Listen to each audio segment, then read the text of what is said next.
नमस्कार दोस्तों, स्वागत है आप सभी का आपके अपने YouTube channel the success zone में। आज की क्लास हम शुरू करें उससे पहले आप सभी को दीपावली की हार्दिक शुभकामनाएं। बहुत ही सेफली तरीके से, बहुत ही अच्छी तरीके से आप दीपावली को सेलिब्रेट कीजिए। लेकिन हमारे लिए हमारी क्लास भी क्या है, ज़रूरी है, क्योंकि आप जिस फील्ड की तैयारी कर रहे हैं ना बेटा, वो फील्ड आपसे कहती है कि आपको दिन प्रतिदिन मेरे लिए थोड़ा समय निकालना है। तो मैं आपको बहुत ही सॉलिड और बहुत ही अच्छा रिजल्ट दूंगी। वो रिजल्ट क्या होगा बेटा? आपकी गवर्नमेंट जॉब होगी। तो चलिए स्टार्ट करते हैं, फटाफट से हमारे आज के क्वेश्चंस को देखते हैं। आपका एक फटाफट से क्विक रिवीजन हो जाएगा। उसके बाद आप सभी फेस्टिवल्स में क्या हो सकता है, लग जाइएगा। फेस्टिवल में फटाफट लग जाइएगा, लेकिन पहले हम क्या कर लेते हैं, पढ़ लेते हैं। पहला क्वेश्चन देखिए, भारतीय संविधान की अस्पृश्यता उन्मूलन से कौन सा आर्टिकल संबंधित है? मतलब ये बात हो रही है किसकी बेटा? राइट टू अनटचेबिलिटी की। तो सबसे पहले राइट टू अनटचेबिलिटी कहाँ है भाई? राइट टू अनटचेबिलिटी है हमारे फंडामेंटल राइट्स में, हमारे मौलिक अधिकार में।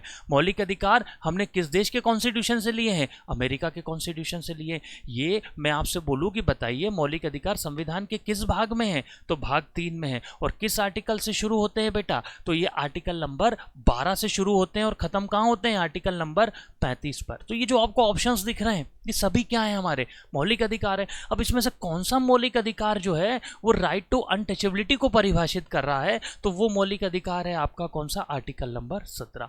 आर्टिकल नंबर 17 आपको राइट टू अनटचेबिलिटी का मौलिक अधिकार देता है। इसके बाद आपको दिख रहा है आर्टिकल नंबर 22। तो आर्टिकल नंबर 22 जो है वो अपराधों के खिलाफ दोष सिद्धि है बेटा। किसके खिलाफ? अपराधों के खिलाफ। इसका मतलब ये हम समझते हैं, देखिए क्या होता है कि आपको यदि आरोपी बनाया जाता है तो आपको अपना अपराध जो है, आपने किया है चाहे नहीं किया, उसको डिफेंड करने का पूरा अधिकार है। आपको वकील रखने का अधिकार है। आपने सुना होगा कि पुलिस यदि अरेस्ट करती है किसी को तो 24 घंटे के अंदर उसे मजिस्ट्रेट के सामने पेश करना क्या होता है? ज़रूरी होता है। उसके बाद जुडिशियल कस्टडी मांगी जाती है। और जुडिशियल कस्टडी जो होती है वो 14 दिन से ज़्यादा की नहीं हो सकती, टुकड़ों में हो सकती है, 2, 3, 4 ऐसे करके 14 दिन। और स्पेशल केस में मैक्सिमम होती है कितनी? 21 दिन होती है। आपने ये भी सुना होगा कि कोई भी महिला जो है उसको सूर्यास्त के बाद अरेस्ट नहीं कर सकते। और यदि अरेस्ट सूर्य अस्त के बाद करना है तो स्पेशल जज से परमिशन लेनी पड़ेगी। और अरेस्ट करने जाएगी वो टीम क्या होगी? पूरी महिलाओं की टीम होगी। तो ये सब हमारे क्या है? मौलिक अधिकार है। तो अपराधों के खिलाफ दोष सिद्धि जो है वो आर्टिकल नंबर 22 में। आर्टिकल नंबर 12 में मौलिक अधिकार को क्या किया है बेटा? परिभाषा दी है। इसमें ध्यान रखिएगा, एक शब्द है राज्य। राज्य को परिभाषित किया गया। अब राज्य मतलब क्या? राज्य मतलब जो प्रधानमंत्री, राष्ट्रपति, आपके मुख्यमंत्री, राज्यपाल और जितने भी ये जो आपकी आपके द्वारा चुनी हुई सरकार है ना, संसद हो गया, लोकसभा हो गई, आपका विधान परिषद हुआ, विधानसभा हुई, इन सब को संविधान ने एक शब्द दिया है। वो शब्द क्या है? राज्य। तो राज्य को परिभाषित किया आर्टिकल नंबर 12 में। आर्टिकल नंबर 18 की बात करें तो आर्टिकल नंबर 18 में उपाधियों का अंत है। इसका मतलब ये है कि कोई भी व्यक्ति किसी भी तरीके की उपाधि बेटा धारण नहीं कर सकता। सबसे बड़ी उपाधि हमारे संविधान की क्या है? भारत का राष्ट्रपति। तो भारत के राष्ट्रपति से ऊपर कोई हो सकता है क्या? नहीं हो सकता। यदि, ध्यान रखिएगा, यदि कोई देश आपको बुलाता है कि हम हमारे देश का सर्वोच्च नागरिक सम्मान या कोई सम्मान आपको देना चाहते हैं तो आपको राष्ट्रपति से परमिशन लेनी पड़ेगी। राष्ट्रपति जी आपको परमिशन देंगे तभी आप कोई विदेशी राज्य का कोई भी सम्मान ला सकते हैं। और उसकी जो आपको जो प्रतिमा दी जाएगी पुरस्कार के स्वरूप, जो पैसे दिए जाएंगे, वो आप घर नहीं ले जा सकते। वो पैसे कहाँ रखाएंगे? राष्ट्रपति भवन में रखाएंगे। तो आर्टिकल नंबर 18 किसका अंत करता है भाई? उपाधियों का अंत करता है। देश की सर्वोच्च उपाधि क्या है? भारत का राष्ट्रपति। ठीक है। तो अस्पृश्यता उन्मूलन, right to untouchability, right answer क्या आएगा? Article number 17। चलिए नेक्स्ट क्वेश्चन देखते हैं क्या बोल रहा है। ध्यान से पढ़िए क्वेश्चन को। क्वेश्चन आपसे क्या बोल रहा है? क्वेश्चन बोल रहा है कि 1938 के भारतीय राष्ट्रीय कांग्रेस के हरिपुरा अधिवेशन की अध्यक्षता किसने की थी? तो सबसे पहले देखिए भाई किसकी बात हो रही है? भारतीय राष्ट्रीय कांग्रेस की। भारतीय राष्ट्रीय कांग्रेस भारत की जो है वो बेटा वो सबसे पुरानी क्या है? सबसे पुरानी पार्टी है ना। सबसे पुरानी पार्टी है जिसने संविधान निर्माण में सहयोग दिया, भारत की आज़ादी में सहयोग दिया। तो इसकी स्थापना किसने करी? तो देखिए भारतीय राष्ट्रीय Congress INC, Indian national Congress, Indian national Congress की स्थापना करने वाले व्यक्ति कौन थे? A.O. ह्यूम। ये पढ़ा है हमने। अब A.O. ह्यूम जो थे, इनका पूरा नाम क्या था बेटा? ऑक्टिवन ह्यूम। क्या नाम था इनका पूरा? ऑक्टिवन ह्यूम। तो ऑक्टिवन ह्यूम ने बंबई में ठीक है। जो आज का मुंबई हुआ उस समय क्या होता, बंबई में इंडियन नेशनल कांग्रेस की स्थापना करी, और इसके पहले अधिवेशन में कितने लोग शामिल हुए थे, 72। और बंबई के कहाँ हुआ था भाई ये पहला अधिवेशन, ध्यान रखिएगा, गोकुलदास संस्कृत महाविद्यालय में। कहाँ हुआ था भाई, गोकुलदास संस्कृत महाविद्यालय में। और ये जो आपका सम्मेलन है ना, ये सम्मेलन पहले होने कहाँ वाला था बेटा, ये होने वाला था कहाँ पर, पुणे में। कहाँ होने वाला था ये, पुणे में होने वाला था। कहाँ होने वाला था, पुणे में। तो पुणे से इसको लाया बंबई, क्यों लाए, क्योंकि वहां पर चेचक की बीमारी फैल गई थी, इसलिए लेकर आए। अब इसमें क्वेश्चन आता है कि एओ ह्यूम ने तो इसकी स्थापना राष्ट्रीय कांग्रेस करी थी, इसमें भारतीय शब्द किसने जोड़ा, तो भारतीय शब्द जोड़ने वाले व्यक्ति का नाम था दादा भाई नौरोजी। दादा भाई नौरोजी ने इसमें कौन सा शब्द जोड़ा, भारतीय शब्द जोड़ा। तो ये क्या हो गई भाई, भारतीय राष्ट्रीय कांग्रेस हो गई। तो इसका जो हरिपुरा अधिवेशन था, ये जो अधिवेशन था बेटा, ये 52वें नंबर का था। कौन सा अधिवेशन था, 52वें नंबर का। और इसकी अध्यक्षता करी थी सुभाष चंद्र बोस ने। सुभाष चंद्र बोस ने इस अधिवेशन में पट्टाभी सीतारमैया को क्या किया था बेटा, हराया था। और अगले अधिवेशन के लिए अध्यक्ष क्या किए गए थे, नियुक्त किए गए थे। तो हीरापुर अधिवेशन की जो अध्यक्षता है वो किसने करी थी भाई, सुभाष चंद्र बोस ने करी थी। और ये अधिवेशन जो हुआ था, ये हुआ कब था भाई, 1938 में, ध्यान रखिएगा। और इंडियन नेशनल कांग्रेस की स्थापना एओ ह्यूम, पूरा नाम ऑक्टिवन ह्यूम, कहाँ हुई थी, बंबई में। और पहले अधिवेशन में टोटल कितने लोग शामिल हुए थे, 72 लोग शामिल हुए थे। कहाँ हुआ था, गोकुलदास संस्कृत महाविद्यालय में हुआ था। चलिए अगला क्वेश्चन देखिए, क्वेश्चन को ध्यान से पढ़िए, है ना। क्वेश्चन को ध्यान से पढ़ना हमारे लिए क्या है, बहुत ज्यादा जरूरी है। चलिए, राज्य विधानसभा में धन विधेयक किसकी पूर्व अनुमति पर लाया जाता है। बात हो रही है किसकी, बात हो रही है, यहां मैं लिख रहा हूं धन विधेयक की। अब धन विधेयक क्या होता है, मनी बिल क्या होता है, मनी बिल मतलब ऐसा बिल जो धन से रिलेटेड है। सरकार टैक्स से रिलेटेड पॉलिसीज के लिए धन विधेयक ला सकती है, सार्वजनिक ऋण के लिए ला सकती है। राज्य सरकार यदि केंद्र सरकार से कोई पैसा ले रही है, ठीक, कुछ उधार ले रही है, कोई कर्जा ले रही है, तो उससे संबंधित धन विधेयक हो सकता है। तो धन विधेयक जो होता है वो राज्यों में बेटा सिर्फ विधानसभा में पेश होता है। ध्यान रखिएगा, कहाँ होता है, विधानसभा में होता है। देखिए राज्यों में 2 हाउस होते हैं, एक होता है विधानसभा हाउस और एक हाउस क्या होता है भाई, विधान परिषद होता है।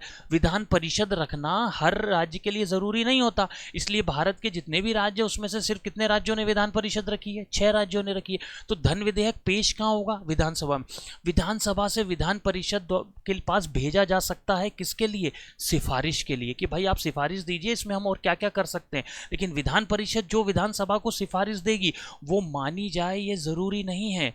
विधान परिषद द्वारा विधानसभा को जो सिफारिश दी जाती है धन विधेयक को लेकर, वो मानी जाए ये जरूरी कतई नहीं है। तो ऐसे राज्यों में कहाँ होता है, विधानसभा में। अगर मैं देश की बात करूं तो देश के लिए जो धन विधेयक होता है वो बेटा कहाँ पेश होता है, लोकसभा में होता है। कहाँ पर होता है, लोकसभा में। क्वेश्चन क्या बोल रहा है, राज्य की विधानसभा की बात कर रहा है, तो राज्य विधानसभा में परमिशन किसकी लगेगी, राज्य के राज्यपाल की लगेगी। इस चीज को हमें क्या रखना है, ध्यान रखना है। तो धन विधेयक जो है वो किसकी पूर्व अनुमति पर पेश किया जाता है, राज्य के राज्यपाल की। ठीक, चलिए अगला क्वेश्चन देखिए, ध्यान से पढ़िए इस क्वेश्चन को भी। क्या बोल रहा है, निम्नलिखित में से किस राज्य में श्री विल्लितपुर हाथी अभ्यारण्य स्थित है। किस राज्य में श्री विल्लितपुर हाथी अभ्यारण्य स्थित है भाई, कर्नाटक, तेलंगाना, तमिलनाडु या आंध्र प्रदेश। तो श्री विल्लितपुर जो हाथी अभ्यारण्य है आपका, वो है कहां पर, तमिलनाडु में।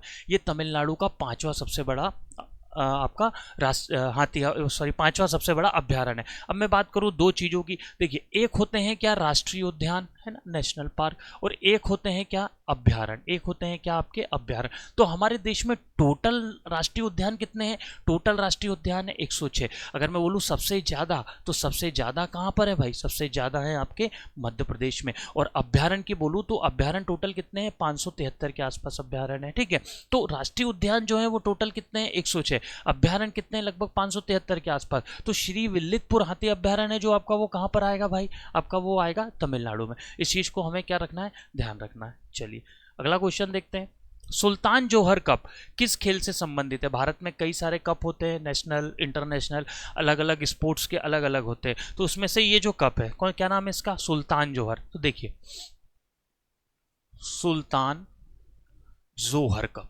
देखिए इसका जो संबंध है सुल्तान जोहर कप का, ये संबंध है बेटा किससे, हॉकी से। किससे संबंध है, हॉकी से संबंध है। सुल्तान जोहर कप जो होता है ये पुरुषों के लिए खेल, पुरुषों का होता है और अंडर 21 होता है। मतलब इसमें 21 या 21 साल से कम उम्र के प्लेयर्स खेले जाते हैं। अगर मैं बात करूं कि 2024 का सुल्तान जोहर कप कहाँ होगा, तो 2024 का ये होगा कहाँ पर सुल्तान जोहर कप, मलेशिया में होगा। कहाँ होगा बेटा, मलेशिया में। मैं बोलूँ 2023 का किसने जीता, तो 2023 का जीता था किसने, जर्मनी ने। किसने जीता, जर्मनी ने जीता।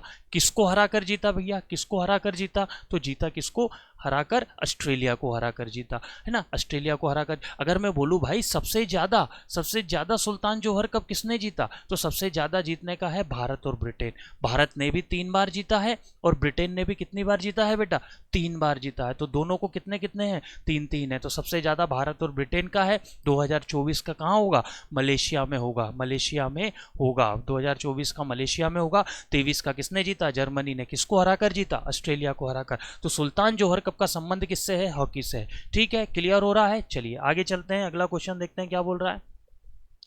प्रशिक्षकों के लिए द्रोणाचार्य पुरस्कार किस वर्ष से शुरू किया गया। भारत में कई तरीके के अवार्ड्स दिए जाते हैं, उसमें से एक अवार्ड आपका कौन सा है भाई, द्रोणाचार्य अवार्ड। तो ये किस वर्ष से शुरू हुआ, तो द्रोणाचार्य अवार्ड के बारे में ध्यान रखिएगा। ये अवार्ड जो है वो 1985 से देना शुरू हुआ है। किस 1980, इसमें 15 लाख रुपए की राशि दी जाती है और प्रशस्ति पत्र और प्रतिमाएं दी जाती हैं। राशि कितनी दी जाती है, 15 लाख। और ये शुरू कब हुआ था भाई, 1985 में शुरू हुआ था। ध्यान रखिएगा इसको।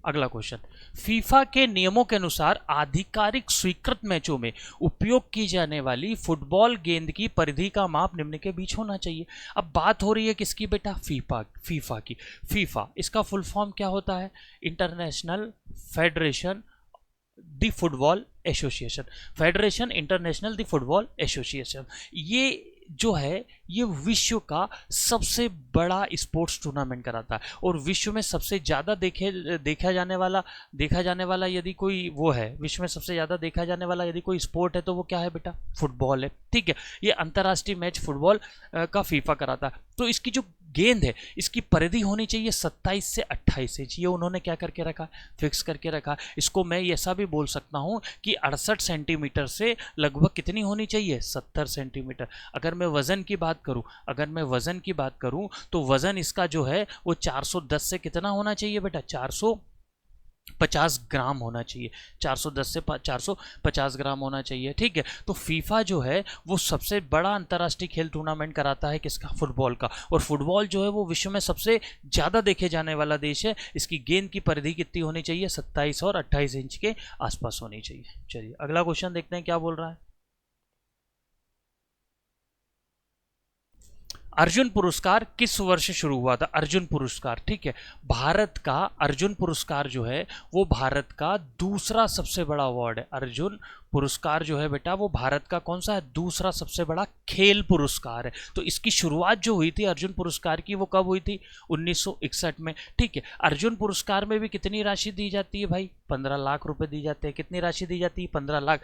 2024 का अर्जुन पुरस्कार कई लोगों को मिला, उसमें एक नाम आप ध्यान रखिएगा, मोहम्मद शमी, जो क्या है, क्रिकेटर है मोहम्मद शमी। देखो अर्जुन पुरस्कार उन खिलाड़ियों को दिया जाता है जिन्होंने पिछले 4 सालों में देश के लिए कोई अच्छा योगदान स्पोर्ट्स में दिया, उनको देते हैं। तो मोहम्मद शमी, ये क्या है, इनका संबंध क्रिकेट से है। एक नाम याद रखिएगा, पायल चौधरी। ठीक है, पायल चौधरी जो है इनका संबंध किससे है भाई, इनका संबंध है आपका एथलेटिक्स से। इनको गोल्डन गर्ल भी कहा जाता है। इनको क्या कहा जाता है, पूछा जाता है भाई किस खिलाड़ी को गोल्डन गर्ल बोला जाता है, तो इनका संबंध भी किससे, एथलेटिक्स से। ठीक है, तो इनको ऐसे कई लोगों को मिला, लेकिन इंपॉर्टेंट क्या है एग्जाम में, मोहम्मद शमी और एक नाम ध्यान रखिएगा, पायल चौधरी। ठीक है, अर्जुन पुरस्कार इसकी शुरुआत हुई थी कब से, 1961 से।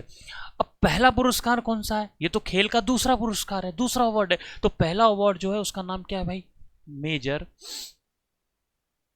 ध्यानचंद। ठीक है, मेजर ध्यानचंद अवार्ड, क्या नाम है भाई इसका, मेजर ध्यानचंद अवार्ड। और ये लगभग मान के चलिए 1990 1991 के आसपास दिया जाता है। ठीक है, मेजर ध्यानचंद है ना। और मेजर ध्यानचंद का जन्म दिवस कब आता है, ध्यान रखिएगा, 29 अगस्त को। कब आता है, और 29 अगस्त को हर साल हम कौन सा दिवस मनाते हैं, राष्ट्रीय खेल दिवस। कौन सा दिवस मनाया जाता है, राष्ट्रीय खेल दिवस। ठीक है, इस चीज को भी हमें क्या रखना है बेटा, ध्यान रखना है। तो क्वेश्चन क्लियर हुआ। अर्जुन पुरस्कार कब से देना शुरू हुआ, 1961 में। अर्जुन पुरस्कार खेलों के पुरस्कारों की कैटेगरी में भारत का कौन सा सबसे बड़ा पुरस्कार है, दूसरा सबसे बड़ा पुरस्कार है। चलिए अगला क्वेश्चन ध्यान से पढ़िए, क्वेश्चन को क्या बोल रहा है।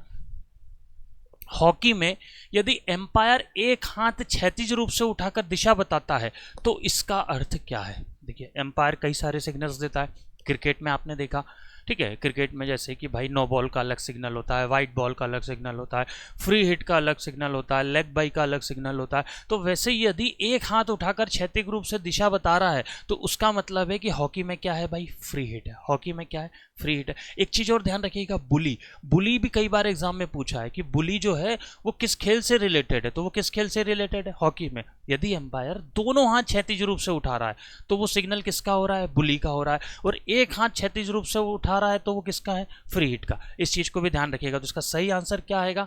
फ्री हिट आएगा। चलिए अगला क्वेश्चन देखिए क्या बोल रहा है। हम्पी को निम्नलिखित में से किस वर्ष यूनेस्को ने विश्व धरोहर घोषित किया? यूनेस्को जिसका काम क्या है? हेरिटेज साइट्स जो होती हैं उनको अपनी सूची में शामिल करता है। कई सारी कैटेगरी में होती हैं, कोई सांस्कृतिक कैटेगरी में शामिल करता है, किसी और कैटेगरी में शामिल करता है। ये एक संगठन है यूनेस्को। तो इसने हम्पी को कब किया? तो सबसे पहले देखें भारत में हम्पी है कहाँ भाई? तो हम्पी जो है भारत में कहाँ है?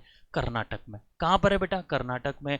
ये जो है विजयनगर साम्राज्य की राजधानी रह चुकी है ना? पढ़ा है हमने विजयनगर साम्राज्य। तो विजयनगर साम्राज्य की ये क्या रही है?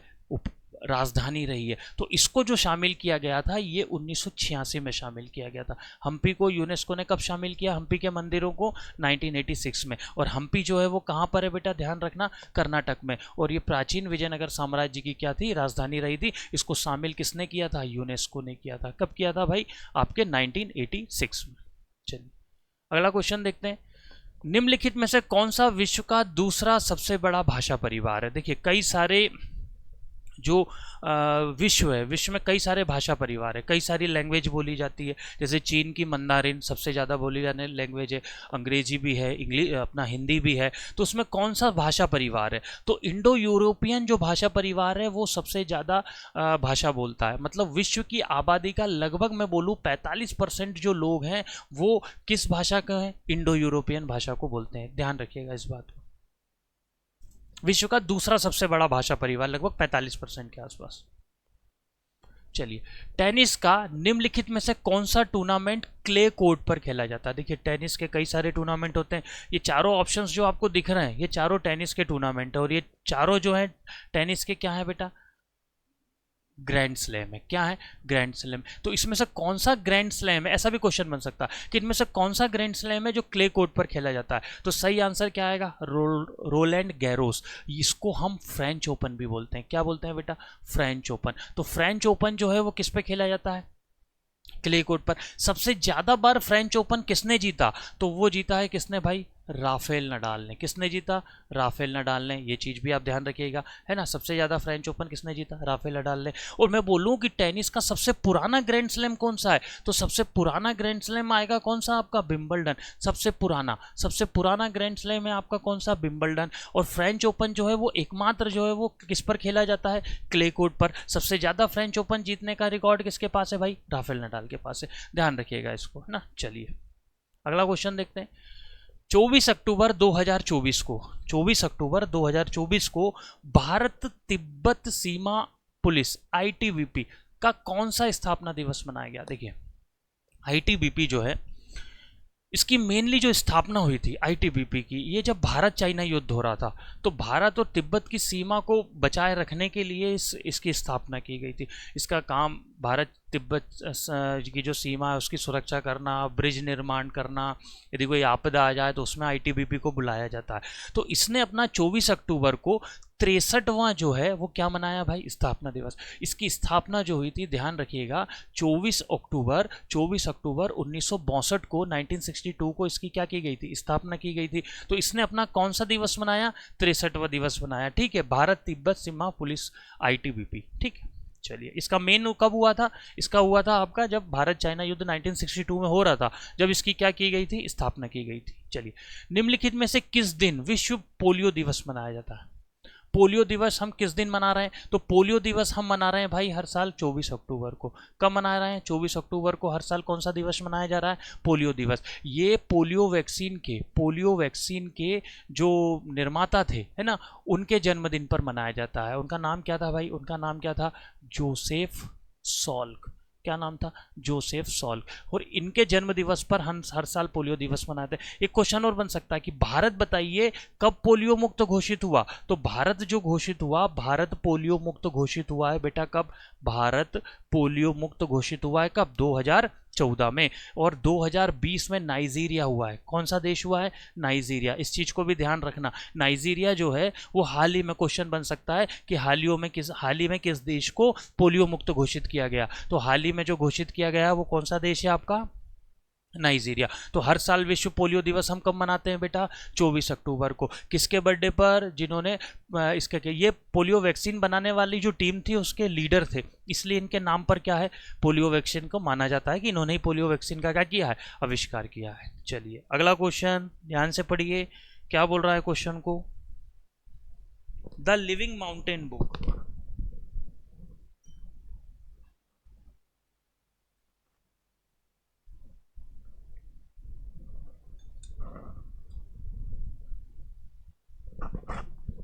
द लिविंग माउंटेन है ना, हिंदी में थोड़ा गलत लिखा हुआ है, इंग्लिश में पढ़िए, द लिविंग माउंटेन बुक।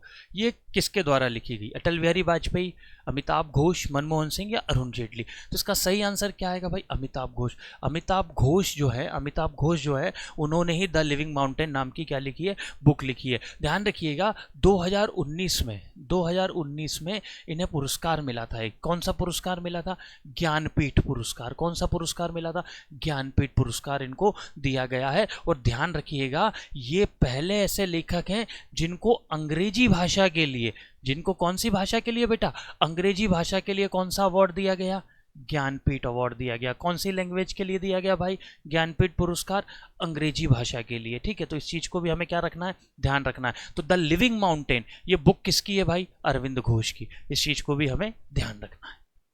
चलिए अगला क्वेश्चन देखिए क्या बोल रहा है, अगला क्वेश्चन ध्यान से पढ़िए। मुक्तेश्वर मंदिर 18वीं शताब्दी का एक हिंदू मंदिर है जो शिव को समर्पित है। ये कहाँ पर स्थित है, भारत में कई सारे मंदिर हैं, ये कहाँ है हमने जानते हैं, है ना, बहुत सारे मंदिर के नाम भी हम लोग जानते हैं। तो उसमें से एक मंदिर है जिसका नाम है मुक्तेश्वर मंदिर। और ये कहाँ है भाई, उड़ीसा में। उड़ीसा में कहाँ है भाई, उड़ीसा में है ये आपका भुवनेश्वर में। कहाँ पर है, भुवनेश्वर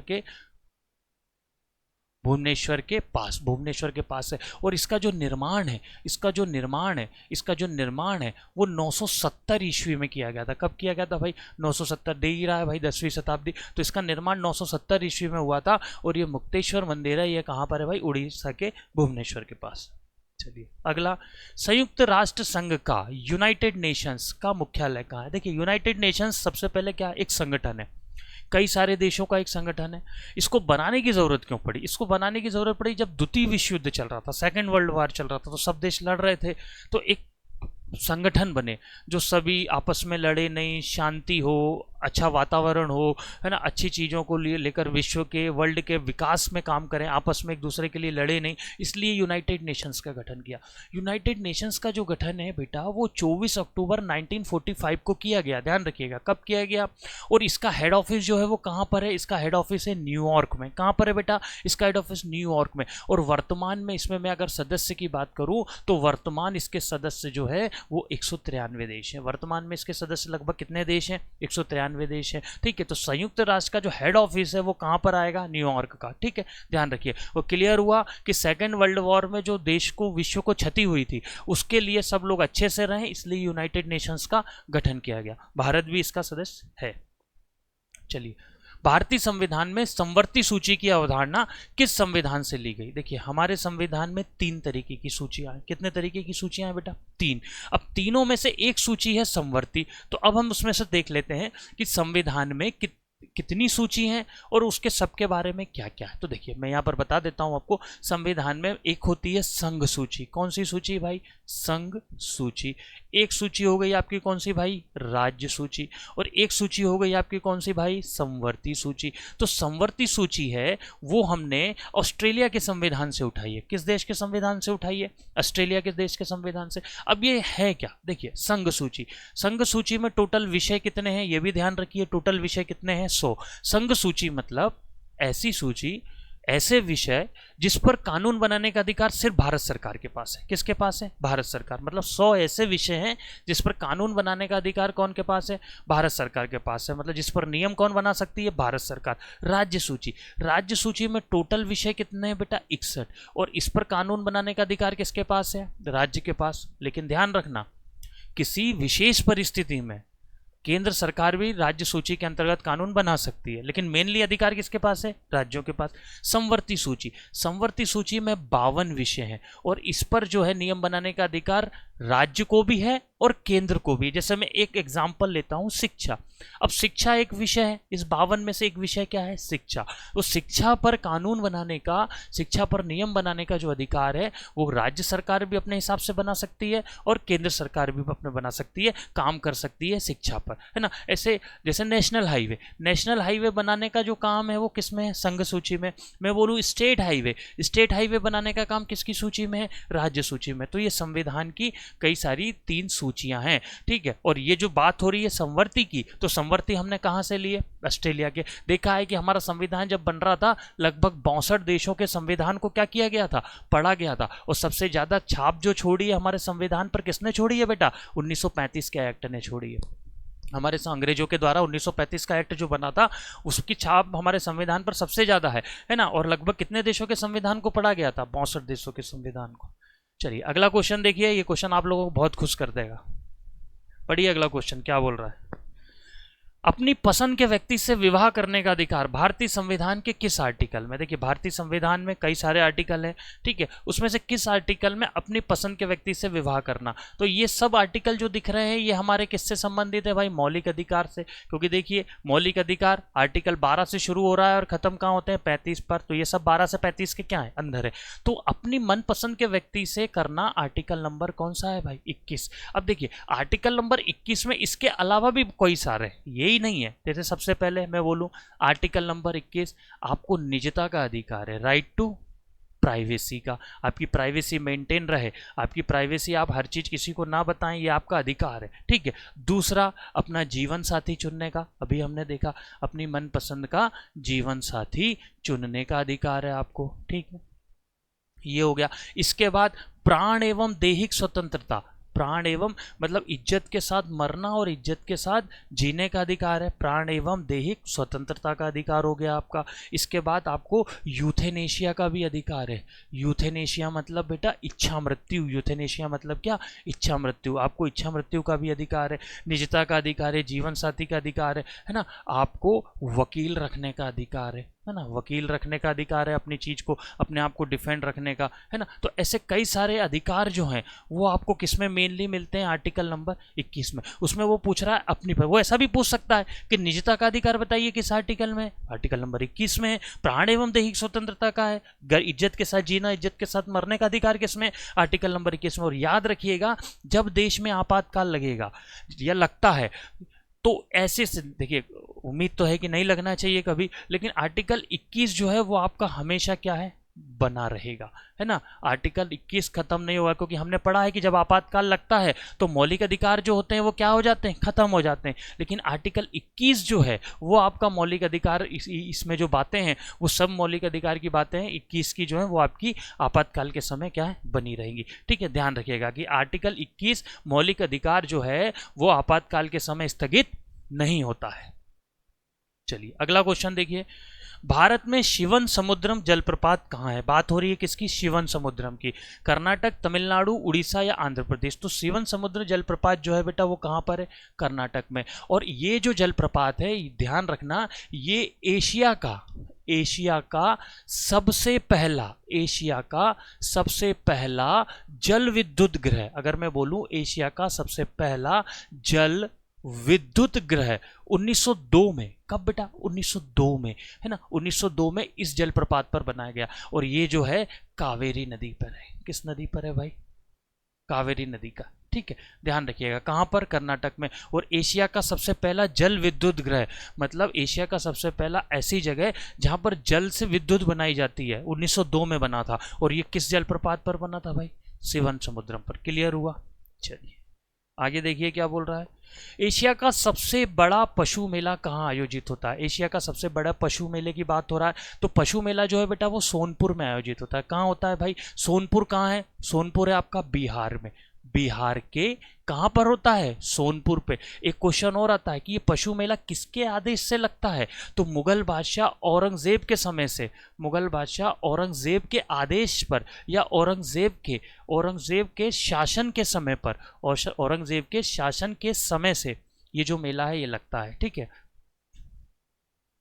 ठीक है। औरंगजेब ने आदेश दिया था, औरंगजेब ने आदेश दिया था कि भाई सोनपुर पर क्या लगाओ, आप एक पशु मेला लगाओ। सोनपुर कहाँ है? बिहार में। चलिए अगला क्वेश्चन देखिए क्या बोल रहा है, ध्यान से पढ़िए क्वेश्चन के बारे में।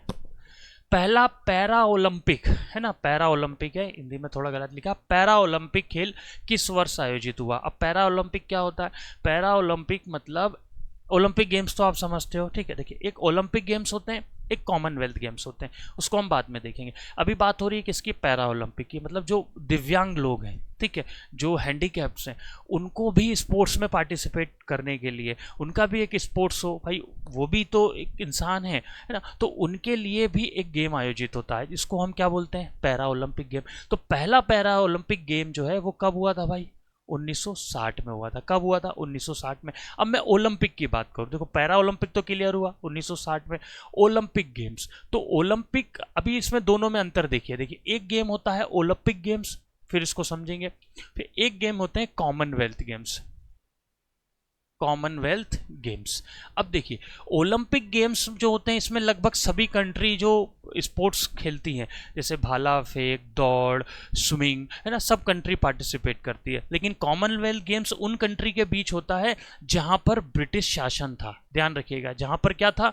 ब्रिटिश शासन। जहां पर देखो अंग्रेजों ने भारत पर ही नहीं कई देशों पर राज किया, तो इसमें जो है लगभग 52 कंट्रीज हैं। कितनी कंट्रीज हैं? 52 कंट्रीज जो क्या खेलती हैं? Commonwealth games. और वही कंट्री के इसमें भी देखिए स्विमिंग होता है, दौड़ होती है, ऊंची कूद होती है, लंबी कूद होती है, जैवलिंग थ्रो होता है, कई सारी चीज़ें इसमें भी होती हैं जो गेम्स ओलंपिक में होते हैं। लेकिन ये वही देश खेलते हैं जिस पर ब्रिटिश शासन रहा, और ओलंपिक्स जो होते हैं वो क्या होते हैं? सभी देश खेलते हैं।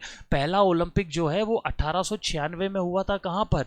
एथेंस में। कहाँ पर हुआ था? एथेंस में हुआ था। इसमें एक क्वेश्चन और पूछा जा सकता है कि बताइए ओलंपिक गेम्स में महिलाएं सबसे पहले कब, किस मतलब उसमें पार्टिसिपेट होती? महिलाएं जो हुई थी वो 1900 का जो हुआ था आपका गेम्स उसमें हुई थी, है ना। अच्छा, पैरा ओलंपिक में सबसे पहला गोल्ड कब आया? एक क्वेश्चन और, पैरा ओलंपिक में सबसे पहला गोल्ड आया था 1972 के हिडनबर्ग पैरा ओलंपिक में। हिडनबर्ग नाम की जगह पर एक ओलंपिक हुआ था, उसमें पहला गोल्ड जीता था भारत ने पैरा ओलंपिक में। पैरा ओलंपिक शुरू हुए 1960 में, लेकिन पहला जो गोल है वो, सॉरी, पहला जो गोल्ड मेडल है वो कब आया? 1972 में। ओलंपिक गेम्स 1896 में महिलाओं ने पार्टिसिपेट करना शुरू किया, कब से? 1900 में। और कॉमनवेल्थ गेम्स ये आपको क्लियर हो गया होगा। चलिए अगला क्वेश्चन देखिए क्या बोल रहा है, ध्यान से पढ़िए क्वेश्चन को। विश्व टेलीविजन दिवस प्रतिवर्ष कब मनाया जाता है? तो देखिए विश्व टेलीविजन दिवस प्रतिवर्ष जो है वो मनाया जाता है आपका 21 नवंबर को। 21 नवंबर को हर साल हम कौन सा दिवस मनाते हैं? टेलीविजन दिवस। एक समय था जब दूसरों के घर जाके टीवियाँ देखी जाती थी, हमने हमारे बचपन में दूसरों के घर जाके टीवियाँ देखी हैं, बहुत सारे सीरियल्स देखे, कुछ स्पेशल सीरियल संडे के दिन आते थे।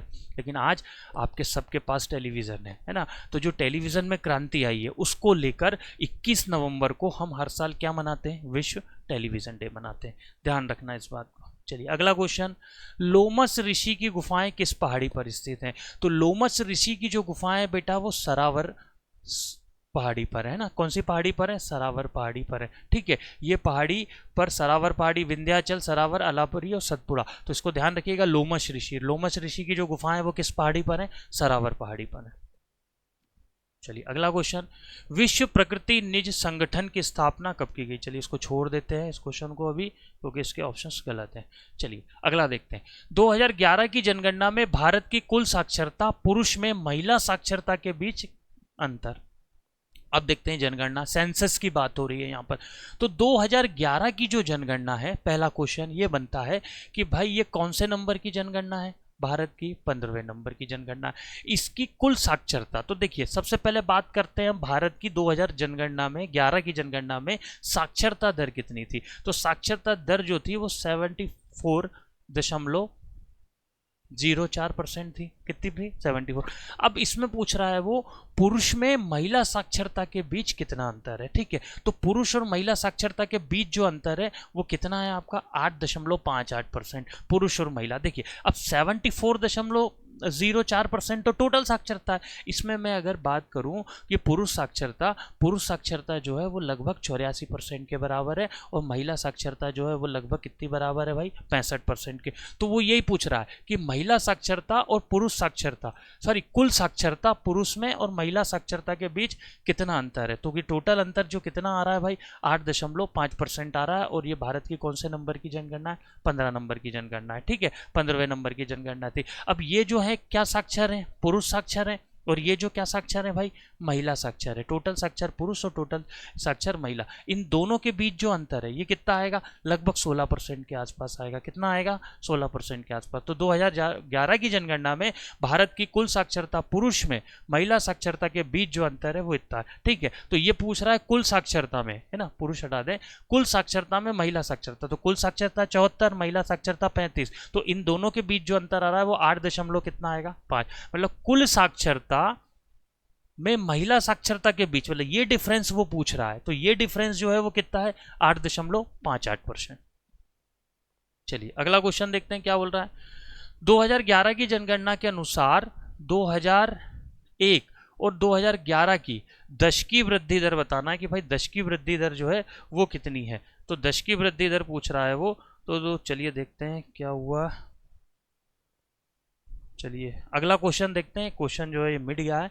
समशीतोष्ण घास के मैदान किसकी खेती के लिए आदर्श होते हैं? तो देखिए समशीतोष्ण जो घास के मैदान है वो गेहूं की खेती के लिए होते हैं। कौन सी खेती के लिए? मतलब समशीतोष्ण घास के मैदान जो हैं वो मेनता अनाज की खेती के लिए होते हैं। किसकी खेती के लिए होते हैं बेटा?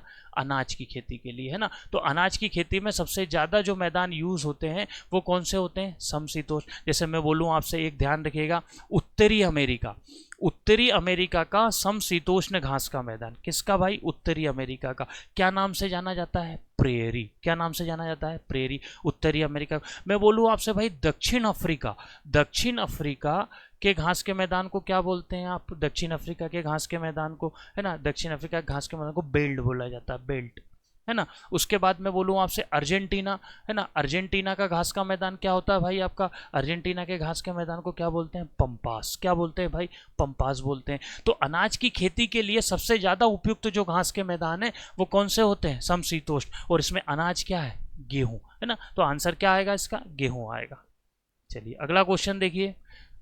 राष्ट्रीय हैजा और भोत रोग संस्थान, मतलब कोलेरा एंड ब्रोंटिस्ट इंस्टीट्यूट कहाँ पर है? तो ये कहाँ पर आएगा भाई? कोलकाता में आएगा। ध्यान रखिएगा इस बात को। चलिए अगला क्वेश्चन देखिए क्या बोल रहा है। निम्नलिखित में से कौन सा दर्रा उत्तराखंड को तिब्बत से जोड़ता है? उत्तराखंड को तिब्बत से जोड़ने वाला जो दर्रा है वो मुलिंगला दर्रा है। कौन सा दर्रा है? मुलिंगला। तो इसका सही आंसर क्या हो जाएगा भाई? मुलिंगला दर्रा, है ना। चांगला दर्रा, खादुल्ला दर्रा, लांगजांगला दर्रा, ये सब कहाँ है भाई? लद्दाख में। जैसे ये जो दर्रा है ये कहाँ पर है भाई आपका? लद्दाख में, है ना। ये भी लद्दाख के पास है, ये भी लद्दाख के पास है। तो मुलिंगला जो दर्रा है वो उत्तराखंड को किससे जोड़ता है भाई? तिब्बत से जोड़ता है। ध्यान रखिएगा इस बात को।